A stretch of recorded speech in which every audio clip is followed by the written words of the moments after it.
Welcome back to the Creative Boom podcast. Super enjoying this season. I've got some brilliant people lined up, and today's guest is someone I've been wanting to get on the show for quite some time. Aporva Baxi is co-founder of Dixon Baxi, one of the most respected branding agencies out there. And if you've ever admired bold, distinctive work that feels like it's actually got something to say, chances are you've come across them. I actually went down to their London studio just before Christmas for a proper tour. We put something together for Creative Boom's YouTube. If you haven't watched it, go check it out. It's brilliant. And at one point, we ended up having a full-on console off, comparing all the video games we grew up with. So yes, this is kind of a continuation of that experience. But what really stayed with me wasn't just the nostalgia. It was the thinking and the curiosity and that constant push to evolve, something that Aporva and Simon very much share in common.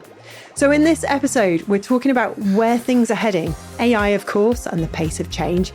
And this idea that keeps coming up again and again, no matter who I talk to, that taste might be the thing that really sets us apart right now. It's a big one, but it's also a really optimistic conversation. So if you've been feeling a bit unsure about where you fit into all of this, this might just give you a bit of a boost. This episode is brought to you by Adobe, headline sponsor of the first Bionic Awards, which took place earlier this month and are the first awards of their kind in the creative AI space. The aim was to celebrate human creativity in the age of AI, not tools for their own sake, but what brilliant people are actually making with them. Adobe's support of that feels very right to us, and we'll be hearing from co-founder Alex Pell later in the episode. More on Adobe at the link in the show notes. It is so nice to see you again. I know we're over the web this time and not in person, but how are you, Aporva? Yeah, no, great to see you. I'm very good, actually. It was amazing having you and Jack at the studio. That was amazing to spend some time and show you around. So this feels like a great follow-on. Do you know, we had some great feedback on that vlog. So many comments and private emails and LinkedIn messages, just all thanking us for putting that out there, because obviously your studio, your agency is very, very popular. It was very kind. I think you opened that with some very kind words, but it was a real pleasure, taking you around the studio. And I love the fact that you spent some quality time with us. It wasn't just like 30 minutes and here's a tour. I think you took the time, as you always do, to get inside how we do things. And it was really great you met some of the team. I think that was really important to just get a flavor for it. It's fantastic to see the views and how it's resonated. And, I guess it just proves that people want to see, what happens inside studios, how they really work, and that, isn't all a straight line. It's very Creative Boom. It's lifting the lid of the mysterious. Yeah, I think you do that very well, in the articles, especially, the follow-on articles. And I particularly like that, the idea that, you spend time getting to the root of the idea or why something happened. And I think, we're very good at showing the surface, that finished product, and everyone can get behind it or not, or have, criticism of it. But oftentimes it's the journey and the behind the scenes that seem to have the biggest richness and the more interesting stories. Yeah, but forgive me, my favourite bit of that whole tour is when you and I had a console off. We were back and forth. Yeah, that was good. I remember that. I did see a comment around that. And we have to talk about that more. Maybe it's not for this discussion, but I love the fact that, you've had all the consoles and you got very excited about that. I didn't expect it. Anyone that I find that's into that, I'm an instant friend, and I love that moment. Well, maybe we'll talk about that on the Spark, which is the episode later in the week. Yeah, love to. Ask you a few silly questions and all that. You've got a game. Is that a Game Boy behind you? It is a Game Boy, yes. Well spotted. Is that an original Game Boy? Well done. Yes. Great. Hang on. Yeah, and I've got two little games here as well. Come on, we've got to do this, haven't we? Yeah, cute little. Oh, fantastic. Classic. Yeah, I love that. It's so much nostalgia. Tetris. Gotta have Tetris. And what about, I've completely forgotten what's in here. And I have to make a confession, this isn't mine. This is my husband's. I was like, I'm having that because I wasn't allowed it when I was a kid. My parents were like, no, you've got the Atari ST and that's it. I can't see what That's that not is. bad. You know what? I have gone back in time and bought the things that I wanted when I was a kid. Whether it was a Game and Watch or a particular console. But I love Good. that. I think those things are a vintage technology, but they draw a line in time. They're kind of the precursor to the things that we have today. So I think they're design icons in their own way. Yeah, I think we're similar age, so it's going to be quite an interesting discussion this episode because Yeah, we're going to be talking about technology, of course. sure. It's what everybody's talking about. Yeah. AI, how it's changing design, and the theme that we're going to be chatting about is taste being the new moat. Yeah. Yes. It was something you were keen to chat about, and it was something we sort of brushed upon when I was at Dixon Baxi before Christmas. Yeah, I think it's a really interesting one. We live in this incredible moment, and for good or some folks obviously think that there's some challenges to that, and I think there are. But it's an incredible time, and arguably we're in this tipping point of a revolution of things changing dramatically, which can feel scary, but also exciting because it's full of potential and possibility. And it means that you have to lean into it, I think, and find a way through it. But to your point about taste, there's an incredible amount of platforms and products and tools, design tools, AI tools, tools for every aspect of life, whether that's, an intelligence that sorts your email out or your calendar, or, Figma has, AI baked in and Canva and so on. But I think there's a challenge with that. Two things happen. One is that in a really good way, it democratizes design even more. The idea of creativity is in the hands of so many more people, on all these platforms. And maybe you just need your phone to do a lot of things. And so arguably it's raising the ground. Everyone's kind of moving up. There's a shift in potential quality. I think I certainly see that. But however, there is a ceiling, and the thing that happens, and I think this is the question around taste, is that there is a danger that the products themselves start to dictate how we do things, right? So we start adapting to the platform and what the platform gives us. And it's happened through time, with a successive technology. You start using Photoshop first time, you use those filters and it creates a thing. But I think there's going to be a need for a paradigm shift where if everyone's got the tools, is it taste or is it craft or is it that idiosyncratic, weird, wonky point of view that you have that makes it different? And I find that interesting because then it pushes us to go after that. That's a really interesting moat to cross. I think it could be scary because we can get to, in a lot of ways, even with kind of the mock-ups that we use, anything can look great. I think to our point earlier, it's the thinking and the feeling that you derive from the work that's important.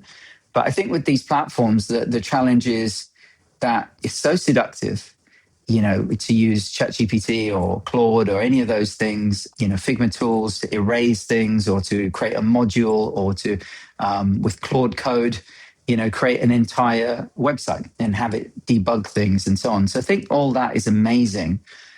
It's where we go to once we have those tools. What music can we play? What things can we create? So, yeah, that really interests me. And I think for the whole industry, it's this moment, this tipping point where we rush into it and up it and over it somehow and figure out what that new version of what we do is. And I think it roots back to taste and what we already have. It's making the decision to stop doing something, to delete something, to know when to stop, to make the right decision. So if you've got millions of options, which one is the one that counts? Yeah, it's true. That's the differentiator, isn't it? The nice thing is that we've all got access to these tools, so we're all learning, and none of us know quite yet where they're going to go. I don't think even the people that are making them quite know what's going to happen next. So it's a very frightening, exciting time. And we're just sort of going along with it, you know? But I think you're right. There comes a point where you start to look at things for you know, the creative output from various studios and agencies and designers, and you start to sort of say, hang on a minute, what is that like? Is that AI? And is that, you know, you don't quite know. There's a sort of broken trust, I think. Consumer point of view, I guess, what am I looking at? Even on Instagram, is this real? Yeah, sure. And that is another aspect I think will save the day. Yeah, I think we kind of, you know, think about AI and how we use it ethically in the right way to do certain things to, yeah, the way I think we think about it, and probably many, is that, you know, you have an idea and it helps you manifest that, as opposed to, I don't have an idea, you know, what should I do? It's the same as looking for influence, for mood boards and so on. You can go in search of something, but I think it's better to generate something and then find things to help you illustrate that idea. So there is a difference there, but we are stepping into an environment where it's going to be a utility. It's like running water, where we're going to be in an AI native environment, and that is arguably democratizing the superpower that everyone has. But it's how we use it, and as you say, there's challenges with what is real, what isn't, what has value. Like, as an example, I went to Japan House in Kensington this past week, and it was 100 plus ceramicists from Japan, and they all were making these just the most amazing, beautifully crafted cups and plates, some out of glass, some out of clay. Each was different. So each had a different style, and they approached it. Some were beautifully crafted and perfect. Others were a patchwork quilt of, you know, textures. And that's really inspiring, because there's such great value in the making of something. And I think, you know, if everyone has the tools like they have all the tools in front of them, they're all making different individual things that have an idea, a personality, a sense of, you know, a truth, a point of view. And that's a great example for where we need to get back to. You know, we have all these things. So how do we get that? And the same thing, I went to a design museum on Sunday. I'm going to a few things. It's January. It's that time of year where you pack in the things. But I went to the Wes Anderson archives. I don't know if you've been to that. Brilliant. Again, stunning, because what I take from that, apart from the amazing amount of work that it goes into making those things, is that there's a worldview. And that worldview uses all sorts of things and collaborates with super talented people to make something extremely unique. So I think the power is going to be that is, you know, in the world of brands, that's what we try and do.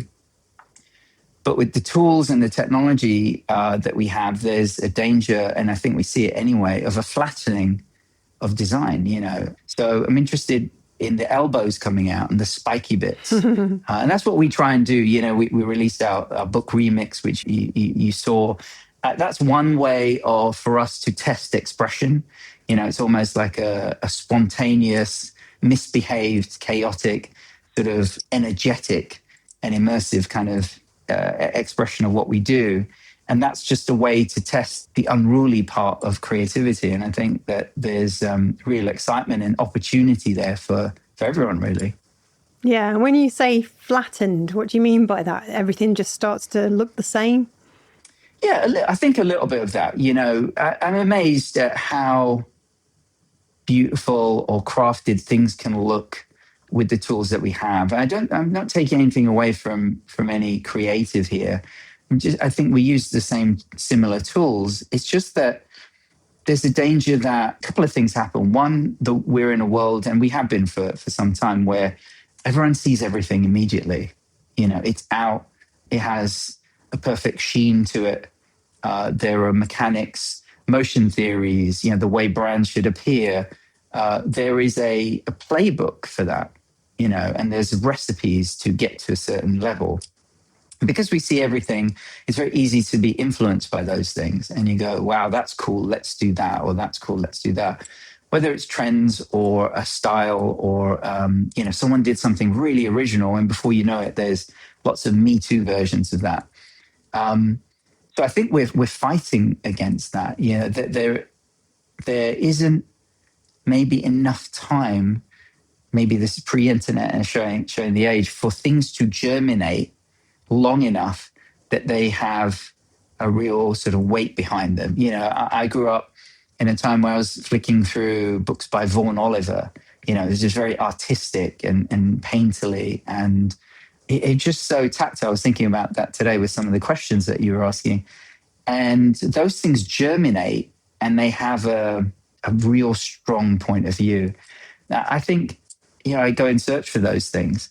I'm also amazed, I've got to say, by how much amazing creativity there is in the world. You jump onto Creative Boom, you go onto any platform, and I'm like, the mind is blown with the level of craft and quality. So I think there's no shortage of that. It's just where we point it. And I guess back to your question, the flattening is that there's a danger that everything starts to homogenize, because either clients and brands like something and want that. We find that, your portfolio suddenly becomes a playbook that others want to have. Yeah. Or we see stuff that is cool and, we want to try and emulate that. And there's nothing wrong with it, but you have to surpass that and find your own voice. So, and I think with the tools that we have, the platforms that we have, it exacerbates that. Because as I said, it kind of creates the opportunity to create very similar things. Yeah, it already builds on, doesn't it? It builds on what's already there. Because Exactly. It's human nature to sort of stick with what you feel comfortable with and play it safe. It's like if you go to Japan, if you go to Shibuya and look around on a sort of, work evening, and all of the women pretty much are wearing those Burberry Macs. Right. Well, they certainly were when I went 10 years ago. Because you play it safe, you can't be bothered to think about what to put on. And then what was the name of that photographer who basically took pictures of lots of different people wearing exactly the same outfits and then put them together on the website? And you just suddenly, I can't remember his name. Yeah, I know. I think we're all geared towards that, but also, our industry particularly is geared to try and find the original, the distinct, the different. And I think it's definitely there. You look at the vast styles of photography or illustration or those types of things, but because there's so much, and certainly at a certain level, brands in sectors can start to look alike, right? So when someone breaks out of that, it doesn't last for long, So I think you have to keep inventing and keep making stuff and keep holding on to that weird part. And keep the idiosyncrasy, which is where the exciting stuff happens. And it's done through, I think all of this, there's a scary part to AI, and you could go into the existential crisis aspects of it. But there's also, I think, a positivity. It does require some change, certainly for parts of the industry. And that is scary. But I think if you embrace it as a collaborator, then maybe that takes us somewhere interesting and new. Yeah, 100%. We had a photographer and writer, Liz Seabrook, write an interesting piece for Creative Boom this week, and it was about AI not being the problem, lack of nuance is. Yeah. Lots of creatives very quick to dismiss it for various reasons. But she's saying, well, actually, these tools are going to be woven in to our workflow, whether we like it or not. They're there. It's this big revolution that's happening. And, talking about the lure of being able to, remove a fault in a photograph that previously would have taken 3 hours, there's surely something good in that. I think we talk about kind of if there's a triangle, at the bottom is the stuff that probably no one wants to do, the commoditized stuff. Yes. That is easy to replicate, and maybe that's okay, because the most valuable thing we have is time.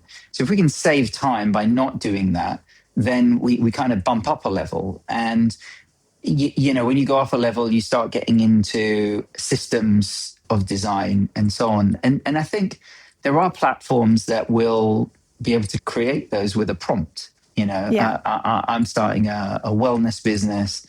I need identity like this. Give me Are the you? tools and the modules. I think that will happen, shortly, whether it's Canva, Figma, or something like that. But that's like almost a templated world. But then it means that we can move upwards into systems at scale that become harder to replicate. And I think it's really interesting when you kind of move upstream, you get into a couple of things. One is that businesses inside are messy and need a lot more than pure design to change. It requires a belief in something. It requires advocacy from people and clients and stakeholders in that business. So there's a lot of kind of soft components to building, some of the things that we do, which is kind of design and brand systems at scale. And I always think that's not necessarily going to go away. Just because you have an instant answer doesn't mean it's the right one. And, you can't necessarily present a fait accompli brand and have everyone buy it, because you have to take everyone on a journey. But then if you go above that, there's this kind of thought space or strategic space where, these original ideas can bloom. And that's an interesting space to be. If you're at the top of the triangle, I always like flipping it and saying, well, it opens out again. So you kind of Yeah. have this transcendent like levels where it's going to push everyone up to either be more original, be more idiosyncratic, be more, there's going to be a premium on craft and handmade maybe.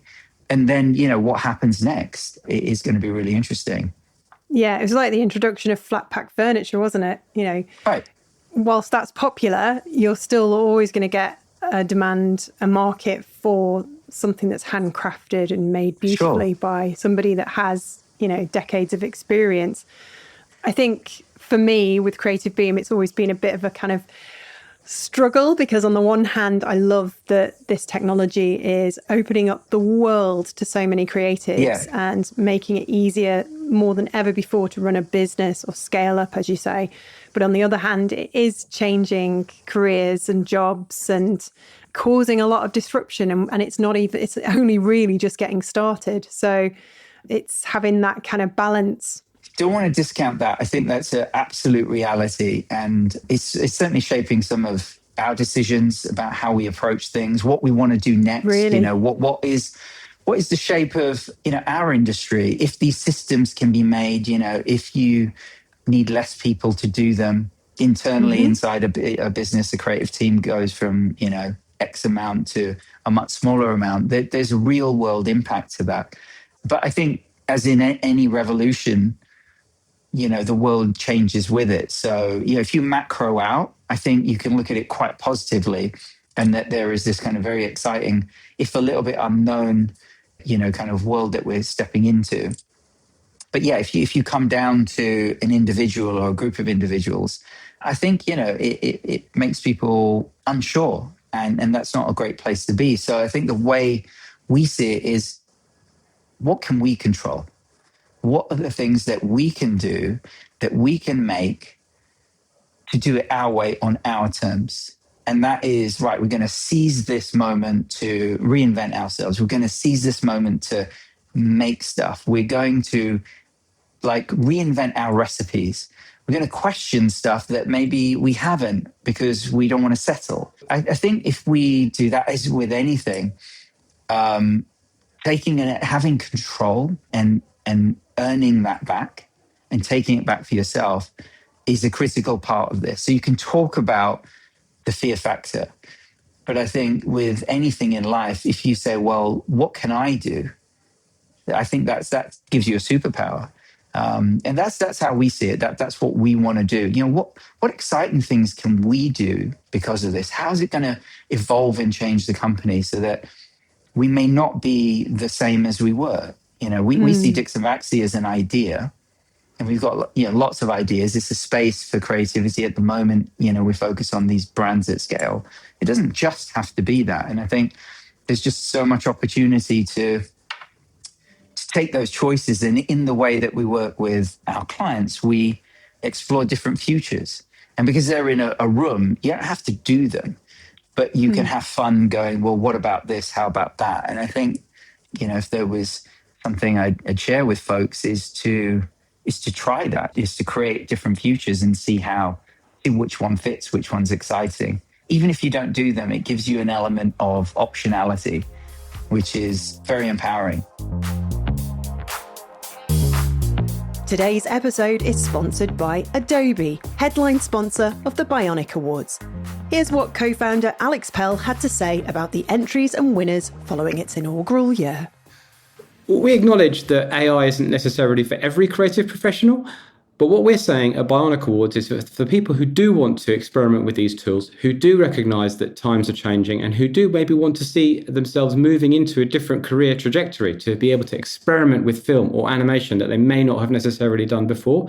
Then what we want to do is to give them these opportunities, to be able to let the people bring that sense of craft and intentionality in their storytelling into a different era, into a different type of workflow, and to be able to, more than anything, be recognized for their incredible skills and to bring them physically together, to be able to meet like-minded people, to be able to showcase their array of talent, and more than anything, to be able to find opportunities to work and to be able to continue to feed their families. And that is ultimately what Bionic Awards is about. The thing I love about all this technology is just how much it's making us pull our socks up. And for me, running a business, the thing I find the most exciting is, okay, what's next? What's next? How do I keep improving? So for me, this is just speeding that up. And only this time I've got a little assistant in my home office who's helping me through this process. I'm using these tools to level up, and it's brilliant. I couldn't have survived my back injury if it hadn't been for ChatGPT helping guide me through that nightmare year. Yeah. So I've embraced it. I think it's brilliant. Yeah, I think so. And if you use it in the right way, it will do. And I'm a fan of science fiction, and I think that this sort of stuff is science fiction that's science fact now. Whether you read something like Neil Stephenson's Diamond Age or whatever, there's like The Right Librarian, or he kind of wrote about an iPad form that is an assistant that helps the protagonist grow up. I think these things have been present in that sphere, and so we're stepping into that world. And I guess a lot of the folks that are behind a lot of this technology are using science fiction as a means to imagine what's next. So you can imagine different futures, and I really hope that there's a positive, optimistic version that we can step into, or invent ourselves and take the lead and create. Because we do something that is, I think, an amazing thing to be able to do, is have nothing and create something. That's kind of a really exciting place to be. So I definitely go after that. You mentioned sci-fi. Have you read Red Mars by Kim Stanley Robinson? God, you've probably picked the one book that I haven't read. Oh, damn. Well, it's kind of a perfect metaphor for what we're talking about. So it's about, we go to Mars, right? And there are different people from all over Earth, all over the planet, who are there in this kind of dome on Mars. And they've created their own little kind of areas of the city. And they've all got different ideas about how Mars should develop. Some people are really into the idea of terraforming and turning it into a livable, breathable planet, and they've got the technology to do that. Other people want to keep it really raw and not touch it and keep it as Red Mars. And it's just such a brilliant book. It really is. But it just reminds me of the time we're in.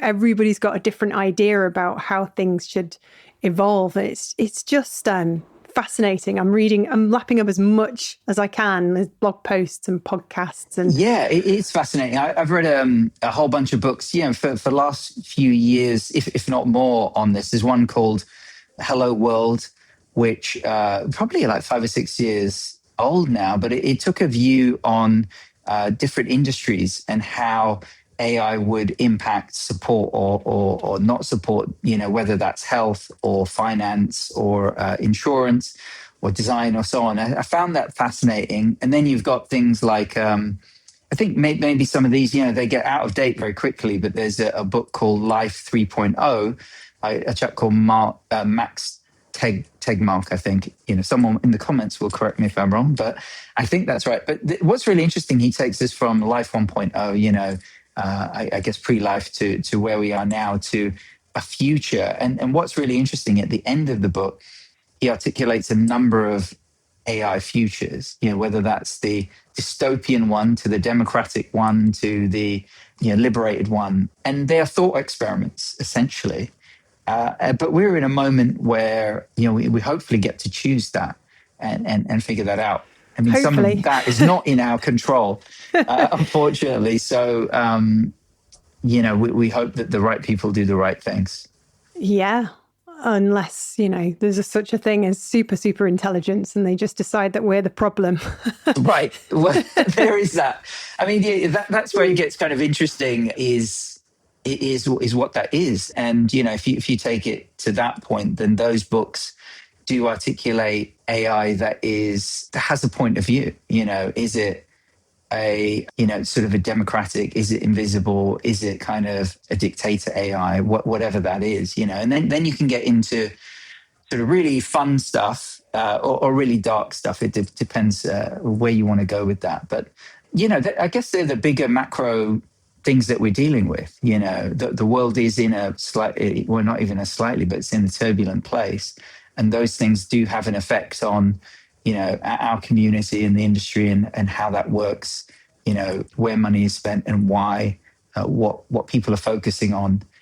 So, we can do our best creating the work that we do, but there are factors that are turbulent, that buffet us, that are, as I said, not in our control. So we have to go back to what we can do.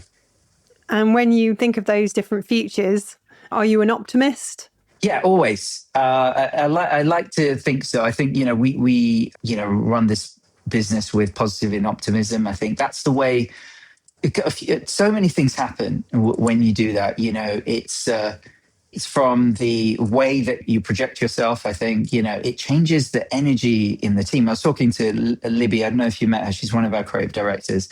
And she's kind of on that arc now, right, where she's figuring out what that role is, how to be in that role. And we were just talking about a big project that just wrapped. And I was saying how complex the project was, but how buoyant everyone was throughout the project. And in midway, actually, we had a moment where there was a complete right turn, a pivot on what that outcome would be. And everyone was really mature about it, and they dove back in with positivity, and the client felt it. And Libby particularly talked about understanding that she is an anchor for that. She has to carry an energy. And if she projects that optimism, not blind optimism, but, kind of a grounded, then it does wonders to the team. It feels more of a collective. And we're lucky to have really great, genuine people, but it makes a difference. So I would say 100% a positive future. And, I think by doing that, it has a ripple effect that you can or cannot feel. If you go into a store, I'm always like, they go, "How are you?" And I go, "Hey, how are you?" And it's amazing how it changes. Everyone's like, "You asked me a question. You're interested." Treating me like a human. I know it seems so obvious, but I've got into so many really interesting conversations by doing that. Whether that's in a store or a restaurant.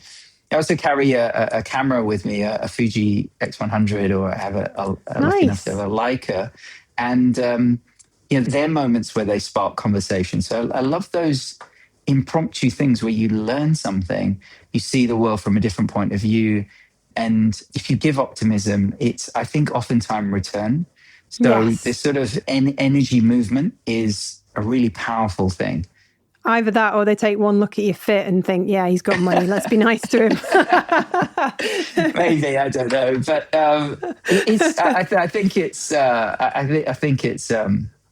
that's part of it, isn't it? It's how you carry yourself and 100%. Project yourself. All of those things matter. So whether that's in a piece of work, putting yourself and your emotion, your passion in the work, I think people feel that. I think they feel something. They may not know you did it. They may not know it's even a piece of design that someone was behind. But there is a care and a craft that I think goes into work and it pops. That's really amazing. And that goes back to the taste or the flattening, is that, you've got to put yourself into this stuff, and it might be painful at times because there's an emotive quality, but it shows up. And I think people feel it. I mean, Creative Boom is a fantastic example of that. It's an embodiment of you, and it shows, whether that's in this type of thing, the fact that you're taking the time to visit studios, in the articles, in the way that, we've been lucky enough to communicate on email or messaging. There's I don't know, it's a disarming warmth that I really love. Northern, that's what it is. There is that too. I have a strong affinity for that as well. Yeah, I always have to remind myself. Partly because of Simon. I've spent some time, in Huddersfield and so on, and I think there is but you find that across the world. We're lucky enough to have all sorts of nationalities, and I love that perspective change. Yeah, London's really friendly. I find New York super friendly as well. If you just chat with people, I do. Yeah, I do. I've had some of the best conversations, and I think same in Canada. My wife's from Toronto, and she's always saying how easy it is to just strike up a conversation. I had some really strange ones on the subway, maybe they're unexpected ones. Like what? Like what? Tell us. Where you just go off on a tangent where there's two things. Either you engage in that conversation, or you just nod politely and hope that they leave you alone. They leave me alone. But I think I had someone try and buy me on the subway, which is really strange. Yeah, they were throwing like little 1-cent pieces and going, how much? It was very surreal. Wow. But that's what happens, maybe, you get into those sorts of scrapes. There's that little split second where your brain misfires, you misjudge what you're dealing with. And I do that quite often. And then it's too late when you realize that the person you're dealing with is quite on another spectrum. On another plane. Yeah. Yeah. And then you have to politely excuse yourself and extract yourself from that scenario. And I think I get myself into those scenarios more often than I should. Yeah. Well, I guess maybe that's just being open to things, open to people and conversations. But, I think it goes back to that positive spirit. If I read something, I think it was an Actly thing, but if you project like radiance from your face, just kind of, then there's a power to that, and people feel it. When we were in India with friends, I got asked the most to have my picture taken with people, like probably about 30 times. Everybody else had a couple. And in the end, I went, why do people keep coming up to me and asking me to have their picture with them? And they were all like, because you just smile at everyone. I was like, just beaming. This is great. I'm in India. You're all lovely. No. And also, it's...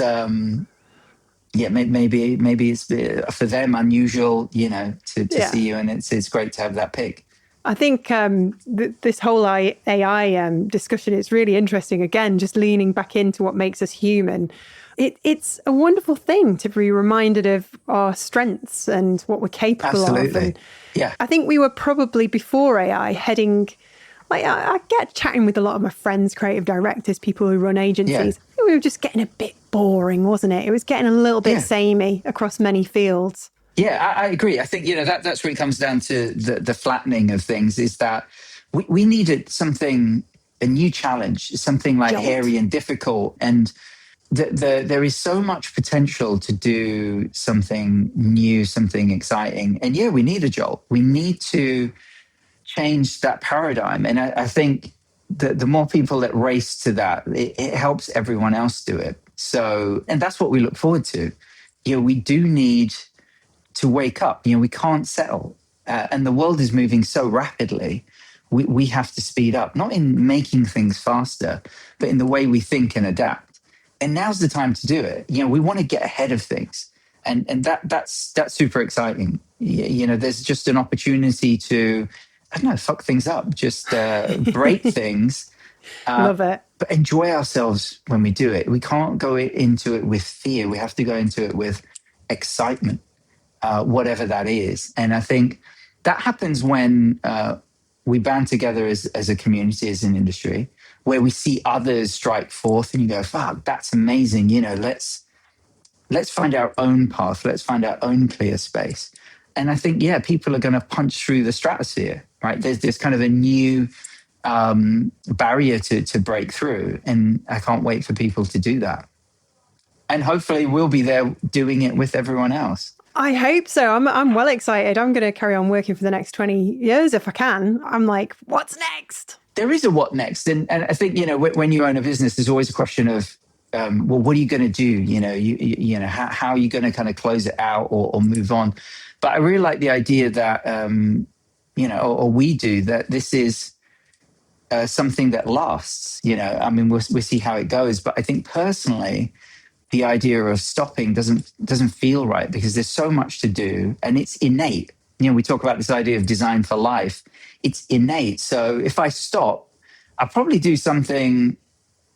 I'll do the same again, but different. It'd be a creative endeavor. And that's why having Dixon Baxi as an idea is powerful because it gives us the opportunity to be almost like an investment vehicle for other ventures, whatever that might be. And that's what we want. We want a sense of independence so that we can make those choices in our own way. And that's where we're headed. And I think, that's very exciting.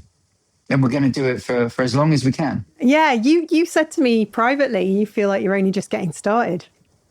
It's funny that, we are 25 years in. In November, it's going to be our birthday, which is really crazy. And we've kind of been through eras, pre like apps, pre iPhone, when we started, I think the iPod had just come out.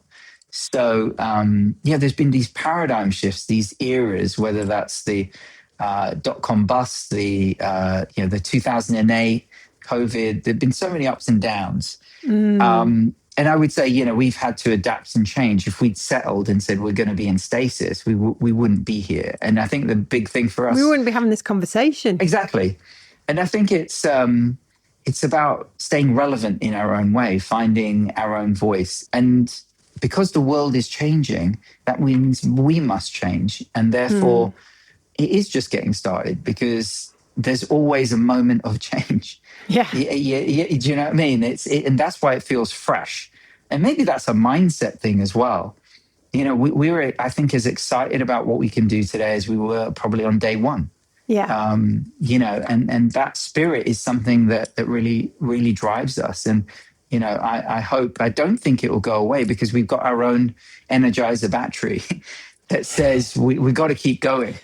And I think, we've got a team that also has their version of that. So hopefully we can shape that future together. Brilliant. Well, that's left us feeling very optimistic. I'm full of excitement. I want to run out, just spin my arms around in the air and say, let's make something. Let's do something. This is great. The future's here. You've got the sign behind you as well. I think it's all propped anyway. You've got this. You've got this. And I think there's something in that is self-belief, conviction, and finding that voice. Even if it's a quiet voice, listen to it and trust that instinct. Well, thank you so much, Aporva, for being on the Creative Boom podcast. It's been brilliant. Amazing. Look, thanks, Casey. Always a pleasure. But this one was really fun to do. That's Aporva Baxi. Thank you so much for coming on the show. And honestly, I love the energy. Just that sense of get stuck in, try new things, don't wait around for permission from anyone. Yeah, things are changing and it's a bit chaotic, but there's also a massive opportunity out there if you're willing to lean in and back yourself a bit more. And that idea of taste, of having your own point of view, that's the bit that really sticks with me because no tool can ever replace that because that's all you. It's kind of what I've been doing with Creative Boom. We'll link to Dixon Baxi in the show notes if you want to explore more of their work. And if you enjoyed this episode, give it a follow or share it with someone who's probably overthinking AI a bit too much right now. And we're back on Thursday for The Spark, where we're with Aporva once again to ask him a bunch of silly questions and get to know the person behind the brand. See you then. Thanks to Adobe for sponsoring this episode and for getting behind the Bionic Awards. It's the kind of initiative the creative community genuinely needs right now. Find out more at the link in the show notes, and we'll see you next time.